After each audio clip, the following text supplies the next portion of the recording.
અરવિંદ લાલાણીએ એવું નિવેદન આપ્યું છે કે મને ધારાસભ્યને લોકો સડી કરે એટલે કે હેરાન કરે છે। એ બાબતે કિરીટ પટેલે નિવેદન આપ્યું છે।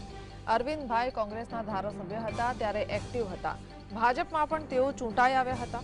તો શું ભાજપમાં આવીને તેમનું પરિવર્તન થઈ ગયું કે લોકોના ફોન ઉપાડવાના બંધ કરી દીધા? લોકોએ તેમને ચૂંટીને મોકલ્યા છે, ફોન તો ઉપાડવા પડે તેવું કિરીટ પટેલે કહ્યું છે। મેં લોકોની વચ્ચે રહેવું નથી, માત્ર ભારતીય જનતા પાર્ટીના નામે ચૂંટાઈ જવું છે। અને હાલ જે સૌરાષ્ટ્રની અંદર મહત્વના ખેડૂતોના જે પ્રશ્નો છે એ પ્રશ્નોની રજૂઆત કરવી નથી અને એટલા માટે લોકો તમને સરી કરે અને લોકો ઘેર પણ મોકલી। જો ભારતીય જનતા પાર્ટીમાં ગયા પછી એમનું પરિવર્તન થઈ ગયું કે લોકોના ફોન ઉપાડવાના બંધ કરી દીધા? રાજકારણની અંદર લોકોએ જ્યારે તમને મત આપીને ચૂંટ્યા હોય ત્યારે તમારે દરેક લોકોના ફોન ઉપાડવા જોઈએ।